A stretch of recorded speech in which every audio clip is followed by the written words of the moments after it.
Chandrika edu world में आप सभी का स्वागत है।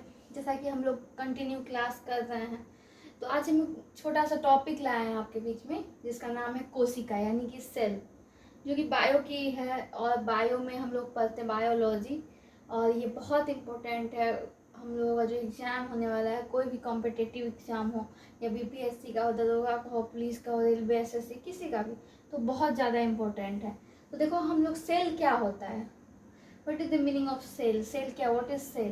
तो सेल जो होता है ना, कोई भी जब शरीर बनता है, तो शरीर के जो बनता है तो छोटा छोटा मतलब की चीज़ से बनता होगा, है ना। मतलब शरीर का जो क्रियात्मक इकाई है, मतलब फंक्शनल एक यूनिट है, उसको हम सेल कहते हैं, ठीक है ना। कोशिका कहते हैं, ठीक। जैसे कि मान लो कोई घर बना, मान लो कि कोई घर बना, ठीक है। उसमें ईंट जो पड़ा, ईंट वही ईंट हो गया सेल। शरीर का जो भाग, शरीर बना है, हम लोग का शरीर है, तो इसमें छोटा छोटा भाग हम लोग को दिख रहा होगा, ठीक है। तो यही सेल होता है। सेल शरीर का मतलब क्रियात्मक इकाई होता है, ठीक। तो कोशिका उसको बोलते हैं सेल, ठीक है। तो इसमें क्या होता है, ये इसके अंदर सेल का मतलब, जैसे मान लीजिए आपका कोई हाथ कट गया, आपका हाथ कट गया, तो आप खून बहता है, फिर देखते थोड़ा देर बाद वहाँ पे उजला हो जाएगा, फिर मतलब कि काला या लाल होकर फिर उसके बाद आपका फिर पहले जैसा हो जाता है। कैसे? क्योंकि वह स्वतः जनन करता है, मीन्स कि सेल्फ रिप्रोडक्शन उसका होता है, मतलब खुद से वो बन जाता है सेल, ठीक है ना। तो इसमें लिखा है कि कोशिका जो है फिर से जनन कर लेता है, मतलब स्वतः जनन हो जाता है उसका। और सेल का जो सिद्धांत दिया था वो दो वैज्ञानिक थे, स्लाइडन और स्वान। उन्होंने सेल के सिद्धांत को प्रतिपादित किया था, मतलब बताया था कि सेल कैसे क्या है उनके बारे में। और देखो, तो सेल में मुख्यतः हम लोग देखेंगे कि दो तरह के होते हैं। एक होता है प्रोकैरियोटिक सेल, एक होता है यूकैरियोटिक सेल, ठीक है। प्रोकैरियोटिक सेल में सबसे पहले कि सेल में बहुत सारा चीज़ होता है। सेंटर ये केंद्रक होता है, केंद्रक कला होता है, केंद्रिका, मतलब कि केंद्रिका यहाँ पर लिखे हुए हैं कि सेल का जो स्ट्रक्चर, मतलब कि जो सेल का हम फोटो बनाए हुए हैं यहाँ पे। तो देखिए यहाँ पे केंद्रक है, न्यूक्लियस है, न्यूक्लियस झिल्ली है, एंडोप्लाज्मिक रेटिकुलम है, मतलब हिंदी में मतलब जो पता नहीं हिंदी, एंडोप्लाज्मिक रेटिकुलम ये याद होता है। और इसका काम मतलब हम लोग पढ़ेंगे आगे। वैक्यूलस होता है, फिर लाइसोसोम होता है, राइबोसोम होता है, गोल्जी बॉडी होता है यानी गोल्जी का, और कोशिका झिल्ली होता है, और एंडोप्लाज्मिक अंतःपद्रव्य जलिका होता है, एंडोप्लाज्मिक रेटिकुलम का हिंदी, ठीक है। तो हम लोग सेल के यहाँ पे देख लीजिए, आप लोग ध्यान से सेल का हम लोग यहाँ पे फोटो भी बनाए हुए हैं, और हम समझाएंगे। तो सेल दो तरह के होते हैं, प्रोकैरियोटिक और यूकैरियोटिक। प्रोकैरियोटिक में क्या क्या होता है, केंद्रक होता है, केंद्रक कला होता है, केंद्रिका सॉरी केंद्रक, प्रोकैरियोटिक सॉरी केंद्रक नहीं होता है, केंद्रक कला भी नहीं होता है, मतलब कोशिका भी नहीं होता है, केंद्रिका भी नहीं होता है प्रोकैरियोटिक में, ठीक है। जबकि यूकैरियोटिक में विकसित केंद्रक होगा, मतलब उसका केंद्रक होता है, न्यूक्लियस होता है, उसमें सेंट्रॉइड होता है, सेंट्रॉइड तो विकसित केंद्रक होता है, कला युक्त कोशिकांग भी होगा, हाँ लिखेंगे भी होता है। फिर देखते हैं कि प्रोकैरियोटिक में राइबोसोम होता है, हिस्टोन प्रोटीन नहीं होता है। हिस्टोन एक तरह का प्रोटीन होता है, हिस्टोन, जो कि नहीं है प्रोकैरियोटिक में, जबकि यूकैरियोटिक में हिस्टोन प्रोटीन है। हिस्टोन प्रोटीन जो है यूकैरियोटिक में है, ठीक है। फिर ग्रीन मतलब ब्लू एल्गी एक मतलब जीवाणु, नील हरित शैवाल होता है, तो वो इसमें प्रोकैरियोटिक होता है। और जब ये पेड़ पौधा जीव जंतु ये सब क्या होता है, तो ये यूकैरियोटिक में आता है, ठीक है। तो यही हम बताएं कि देखो, प्रोकैरियोटिक में केंद्रक आता है, केंद्र कला, प्रोकैरियोटिक में केंद्र कला, केंद्रिका नहीं होता है, जबकि यूकैरियोटिक में विकसित केंद्रक होता है, कला कोशिकांग होता है। प्रोकैरियोटिक में राइबोसोम होता है, हिस्टोन प्रोटीन नहीं होता है, जबकि यूकैरियोटिक में हिस्टोन प्रोटीन होता है। फिर प्रोकैरियोटिक में जीवाणु शैवाल ये सब आता है, जबकि यूकैरियोटिक में पेड़ पौधा, प्लांट, जंतु, शैवाल ये सब आता है। फिर आते हैं हाँ देखो, इसमें जो यूकैरियोटिक में बाह्य आवरण होता है, सेल वॉल होता है, ठीक है ना। तो आगे बढ़ते हैं हम लोग। देखो यहाँ पे हम फोटो भी बनाए हुए हैं आपको, तो हाँ इधर देख लेते हैं पहले। प्लाज्मा झिल्ली होता है एक, वो बहुत सेमी मेम्ब्रेन होता है, मतलब अर्धपारगम, थोड़ा सा आएगा उसमें पदार्थ, थोड़ा सा जाएगा आधा। तो इसका बाहरी परत जो होता है ना, सेमी मेम्ब्रेन जो होता है, तो सेमी मेम्ब्रेन जो होता है उसका बाहरी परत लिपिड्स का बना होता है, मीन्स कि वसा फैट का बना होता है। और ये सिंगल और निकल्सन बताया था, ठीक ना। और कोशिका झिल्ली का जो मतलब वही जो बाहरी परत होता है वो 2 फॉस्फोलिपिड से बना होता है, 2 परत होता है फॉस्फोलिपिड्स। और उसकी जो है ना मतलब बाहर मतलब कोशिका झिल्ली क्या करता है, तो बाहरी सुरक्षा करता है कि नहीं, पदार्थों को अंदर आएगा बाहर जाएगा उसके बारे में है। और इसका खोज किया था कोशिका का रॉबर्ट हुक ने। चलो हम यहाँ पे फोटो देखते हैं हम लोग किसका क्या काम है। पहले देखते थे केंद्र का काम है एक नियंत्रण कक्ष होता है, मतलब कंट्रोल करता है, ये पूरा कोशिका को कंट्रोल करता है। तो नियंत्रण कक्ष होता है, न्यूक्लियस है, यहाँ पे देख लो। न्यूक्लियस का काम होता है कि राइबोसोम का निर्माण में सहायक होता है, राइबोसोम के निर्माण में सहायक होता है, ठीक है।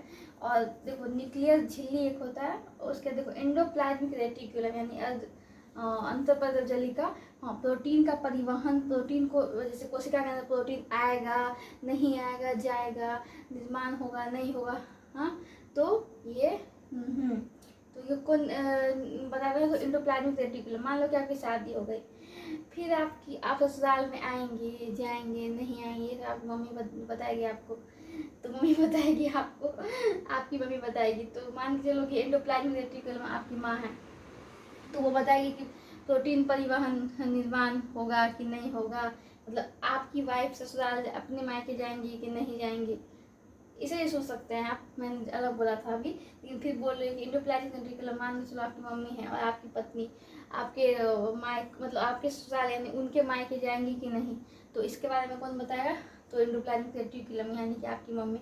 तो वही प्रोटीन परिवहन जाएगा कि नहीं जाएगा, उसका निर्माण होगा नहीं होगा, ये सब ईआर बताता है। फिर वैक्यूअल क्या होता है कि वो जल भोजन और अपशिष्ट पदार्थों का भंडारण करता है। जितना भी कोशिका में जल भोजन ये सब होता है, उसके अपशिष्ट पदार्थों का अपशिष्ट जो होता है, वेस्टेज होता है, उसके पदार्थ का मतलब भंडारण करता है, वैक्यूलस उसको बोलता है। और देखो फिर होता है कि माइटोकॉन्ड्रिया, इसको ऊर्जा घर भी बोलते हैं, मतलब power house of the cell बोलते हैं, यानी कि सेल का पूरा ऊर्जा मतलब कि पूरा एनर्जी यही में भरा होता है, माइटोकॉन्ड्रिया में भरा होता है। फिर लाइसोसोम को बोलते हैं आत्महत्या की थैली, जैसे उसको लगा कि कोई भी कोशिका में मतलब कि बर्बाद होने वाला है तो खुद अपना मर जाता है अंदर में, ठीक है। फिर राइबोसोम को प्रोटीन की फैक्ट्री बोलते हैं, तो राइबोसोम है प्रोटीन निर्माण होता है यहाँ पे कहीं ना कहीं। उसके बाद गोल्जी बॉडी है, तो प्रोटीन और अन्य पदार्थों का पैकेजिंग यहाँ पे होता है, गोल्जी बॉडी यानी गोल्जी काय में।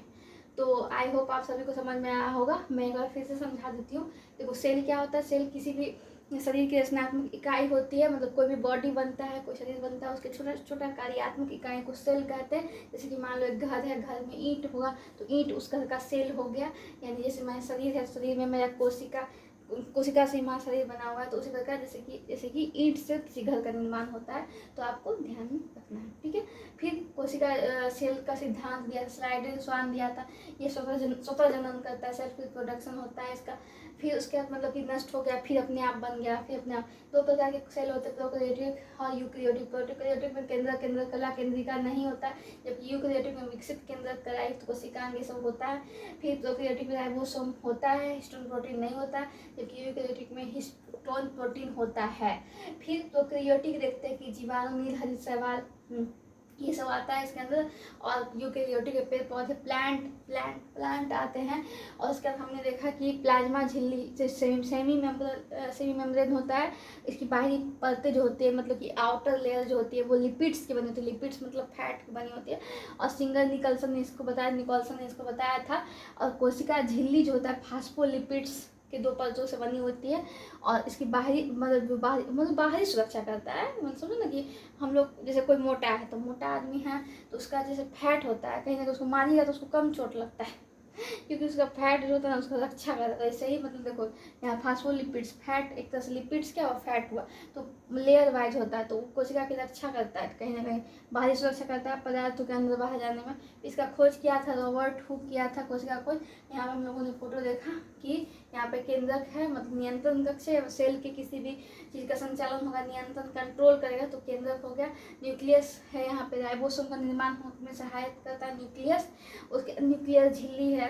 फिर एंडोप्लाज्मिक रेटिकुलम है जो कि प्रोटीन का परिवहन में, जो आपकी मम्मी, आपकी पत्नी, आपके मायके मतलब उनके मायके जाएगी कि नहीं, ये बात का निर्धारण कौन करता है, तो आपकी माता जी करती हैं। वैसे एंडोप्लाज्मिक रेटिकुलम क्या हुआ सेल का, तो माता जी हुई। और मतलब आपकी पत्नी जाएंगी कि नहीं, वाइफ मायके वो निर्धारण करेगी। तो ऐसे ही इंडोप्लाज्मिक रेटिकुलम जो है प्रोटीन का निर्धारण करता है कि प्रोटीन परिवहन करेगा नहीं करेगा, निर्माण करेगा नहीं करेगा, ठीक है। वैक्यूल देखते हैं कि जल भोजन अपशिष्ट पदार्थों का भंडारण करता है। मतलब मान के चलो आपके पिताजी हैं तो घर में पूरा कमा उमा के लाते हैं, है ना, पूरा जल भोजन ये सब लाते हैं, तो इसी तरह से वैक्यूल, ठीक है। लाइसोसोम, देखो माइटोकॉन्ड्रिया उड़ जाइए आप है, माइटोकॉन्ड्रिया आप ही हैं क्योंकि आपके अंदर बहुत ज़्यादा एनर्जी होगा आलतू फालतू चीज़ करने का या जो भी अच्छा चीज़ करने का भी, तो आपके अंदर बहुत ज़्यादा एनर्जी है। आप क्वांटम फिजिक्स पे चलते हैं। मान के चलो कि ऊर्जा है, माइटोकॉन्ड्रिया आप खुद है, तो सेल तो आपका घर हो गया, हाँ, घर में आपके यार आपकी माता जी हुई, माइटोकॉन्ड्रिया आप हो गए, वैक्यूल आपके पिताजी हो गए जो कि जल भोजन इस का संचालन करते हैं, माइटोकॉन्ड्रिया आप हो गए, आपके अंदर बहुत सारा ऊर्जा है। तो मान के चलिए लाइसोसोम आत्महत्या की थैली बोलते हैं इसको। मान लीजिए कोई ऐसा घर में ऐसा आदमी जिसको गुस्सा नहीं बर्दाश्त होता है, उसी से बोलेगा ना हम जा रहे हैं मरने के लिए, हम जा रहे हैं, एकदम आपको धमकी देगा एकदम से कि हम जा रहे हैं मरने के लिए, क्या कर लोगे, तो हमको बोल नहीं सकते। तो लाइसोसोम ऐसे आदमी है सेल का, तुरंत एकदम अपने आप को मारिए लेता है। राइबोसोम प्रोटीन का फैक्ट्री है, यहाँ पर प्रोटीन बनता है। ये आपकी बीबी हो गई राइबोसोम। आप तो माइटोकॉन्ड्रिया है, आपकी बीबी कौन हो गई, देखो माइटोकॉन्ड्रिया। मान लो माइटोकॉन्ड्रिया आप है, ठीक, माइटोकॉन्ड्रिया कौन है, आप। राइबोसोम आपकी बीवी, आपकी वाइफ है, ठीक है। तो आपके अंदर क्या है, ये आप देखिए आपकी वाइफ, ये आप, ठीक है, खुश माइटोकॉन्ड्रिया आप है क्योंकि आपके अंदर ऊर्जा है। राइबोसोम आपकी बीवी है, उसके वो जो है राइबोसोम प्रोटीन का निर्माण करती है। मान के चले कि आपकी बीवी खाना वाना बनाती होगी घर में, हैं, तो मतलब आपकी शादी नहीं होगी, जिसकी भी हुई होगी वो सबके लिए है। तो देखो, तो आपके अंदर ऊर्जा है भरपूर, सही बात है। आपकी बीवी खाना पीना बनाती है, यानी प्रोटीन का निर्माण कौन करता है, राइबोसोम, प्रोटीन की फैक्ट्री बोलते हैं इसको। तो आपकी कन्या हो गई यानी आपकी बीवी हो गई, ठीक है। चलिए गोल्जी बॉडी देखते हैं, प्रोटीन पदार्थ का जो है पैकेजिंग करता है, ठीक है। तो गोल्जी बॉडी, ई कौन हुआ, ईयर आपकी मम्मी जी हो गई, माता जी, ससुराल जो आपकी बीवी को नहीं जाने देती है, कहती है कि तुम तभी जाओ जब मेरा मन करेगा, यानी प्रोटीन परिवहन निर्माण सब डिसाइड करेगा इंडोप्लाज्मिक रेटिकुलम कि कब आना है कब जाना है। वैक्यूल आपके पिताजी हो गए हैं, क्योंकि जल भोजन अपशिष्ट ये सब पदार्थों का भंडारण करता है, ठीक ना। तो आई होप आप सभी को समझ में आया होगा, हाँ समझ में आ गया होगा। और ये थोड़ा सा फनी क्लास रहा और आई होप आप सभी को मज़ा आया होगा। और फिर से एक बार देख लीजिएगा, मैं इसके MCQ लाऊंगी तो आई होप सभी को बहुत अच्छे से क्लियर हो जाएगा। और अभी रात के आई थिंक 4 बज रहे हैं, इसीलिए मेरा आवाज़ लड़खड़ा रहा है थोड़ा सा, और कोई बात नहीं है। और हाउ इज द जोश के साथ मैं यहाँ पे क्लास को एंड करती हूँ। आप लोगों को बहुत अच्छा लगेगा ये क्लास और आप लोगों को मज़ा आएगा। मैं MCQ लाऊंगी तो आपकी क्लैरिटी और बहुत ज़्यादा अच्छे से क्लियर हो जाएगी और आई होप आप अच्छे स्कोर करोगे एग्ज़ाम में, ठीक है ना। तो इसी के साथ बाय टाटा एंड फिर मिलते हैं। और मेरे चैनल को सब्सक्राइब करिए, शेयर करिए एंड लाइक करिए, कमेंट करिए। कोई भी चीज़ का ज़रूरत हो तो आप उसमें कमेंट सेक्शन में बोल सकते हो कि मुझे इस चीज़ का वीडियो चाहिए, उस चीज़ का वीडियो चाहिए, ठीक है। Okay bye.